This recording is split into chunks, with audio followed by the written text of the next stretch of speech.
Hello guys, in this video we have this combination. एक capacitor है जिसका plate area capital A and separation small D है। इसके अंदर इस तरह से दो डिफरेंट मटेरियल भरे जाते हैं with different dielectric constants K1 and K2। तो क्वेश्चन ये है कि जो पूरा कॉम्बिनेशन है उसका कैपेसिटेंस क्या होगा।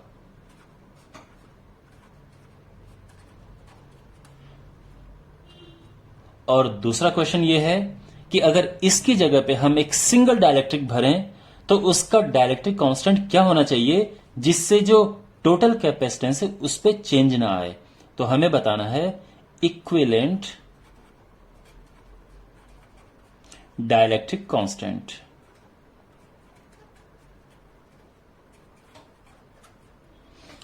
क्लियर?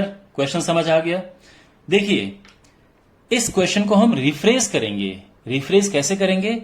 यानी अभी ऐसा है, अगर हम इनको सेपरेट कर दें तो जो नई सिचुएशन आएगी वो कुछ इस तरह से आएगी। एक ये है ऊपर वाला और दूसरा ये है। हमने इनको सेपरेट कर दिया है। तो अब ये जो सिस्टम है ये दो अलग अलग कैपेसिटर्स में कन्वर्ट हो गया है। तो यहां पे हम ये कर सकते हैं कि जो ये पहला वाला है इसके अंदर एक मटेरियल भरा है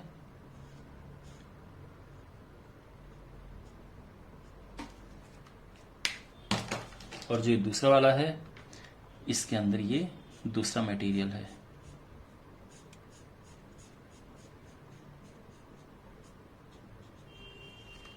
ओके, क्लियर?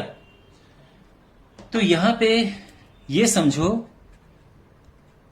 कि क्वेश्चन चेंज हो गया है और हमारे पास दो डिफरेंट कैपेसिटर्स हैं जिसमें इसका प्लेट एरिया ए है, लेकिन जो सेपरेशन है अब इसकी हाफ है यानी d/2। ध्यान रखना, इस प्रोसेस में प्लेट एरिया सेम रहता है लेकिन सेपरेशन हाफ हो जाती है। यहां भी प्लेट एरिया सेम है बट सेपरेशन हाफ हो गई है। तो हमारे पास दो डिफरेंट कैपेसिटर्स हैं और उनको हमने सीरीज में कंबाइन कर रखा है। तो अब हमें उनका इक्विवेलेंट कैपेसिटेंस निकालना है। तो जो पहला है C1, ये क्या होगा? देखो, जो कैपेसिटेंस होता है उसका फॉर्मूला क्या होता है? अगर कुछ भी अंदर नहीं भरा है तो हो ε0 A/d। अगर उसके अंदर कुछ भरा हुआ है डाइलेक्ट्रिक तो वो हो जाता है ε0, इसमें K का मल्टीप्लाई हो जाता है तो K ε0 A/d। ठीक है, इसको हम एक काम करते हैं CK ले लेते हैं। ऑलराइट, तो ये जो पहला वाला है ये हो जाएगा K1 ε0 A, लेकिन जो D है उसकी जगह पे d/2 आ जाएगा। तो ये हो जाएगा 2K1 ε0 A/d। अगर हम बात करें C2 की तो वो हो जाएगा 2K2 ε0 A/d। ठीक है, सेम है बट अब इसमें K2 आ जाएगा K1 की जगह पे। क्लियर? तो जो फुल एंड फाइनल कैपेसिटेंस है वो दोनों सीरीज कॉम्बिनेशन के हिसाब से इसमें फॉर्मूला अप्लाई करेंगे।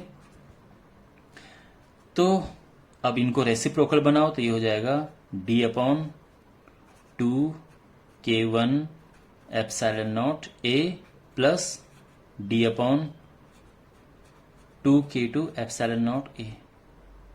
यहां से हम कॉमन लेंगे d/2 ε0 A और अंदर बचा 1/K1 प्लस 1/K2। ये आ गया 1/C। तो जब हम इसको पलटेंगे तो क्या हो जाएगा? देखो, अभी चलो एक और स्टेप आएगा सिंप्लीफाई करने के लिए। 2 ε0 A K1 plus K2 upon K1 K2 और ये 1/C है।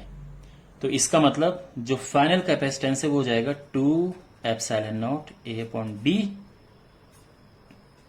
K1 K2 upon K1 plus K2।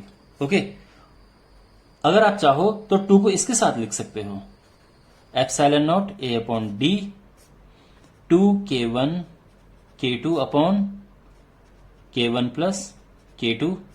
Clear है यहां तक? और अगर आप चाहो तो इसको रिप्लेस कर सकते हो C0 से।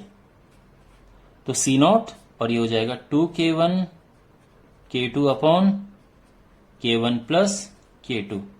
ये आ गया है फुल एंड फाइनल आंसर, ये सी नॉट है और ये ठीक है। तो अगर क्वेश्चन में ये दिया हो कि एक कैपेसिटर है जिसका कैपेसिटेंस सी नॉट है और इस तरह से डायरेक्ट्रिक भरे जाते हैं तो कैपेसिटेंस बताओ, तो आप ये निकालेंगे। लेकिन अगर क्वेश्चन में दिया है प्लेट एरिया सेपरेशन, तो जो आपका आंसर है वो इस फॉर्म में आएगा। तो ये दोनों ही आंसर आपके करेक्ट हैं। अब क्वेश्चन ये है कि नेट डायलेक्ट्रिक कांस्टेंट क्या होगा। तो आपको सिंपल क्या करना है, कंपेयर करना है इसको इससे और इससे।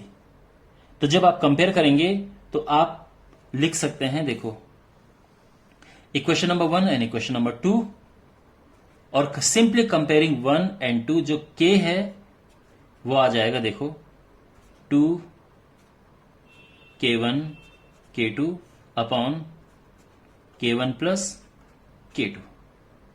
आप समझ सकते हैं कि जो k है बिल्कुल उसकी जगह पे सारा है। तो अगर आप इस डायलेक्ट्रिक कांस्टेंट का कोई मटेरियल यहां फिल कर दें, सिंगल मटेरियल, तो उसका कैपेसिटेंस भी उतना ही होगा जितना इस परिस्थिति में है। सो आई होप आपको ये समझ आ गया होगा। And leave your feedback in the comment box. Take care, God bless you.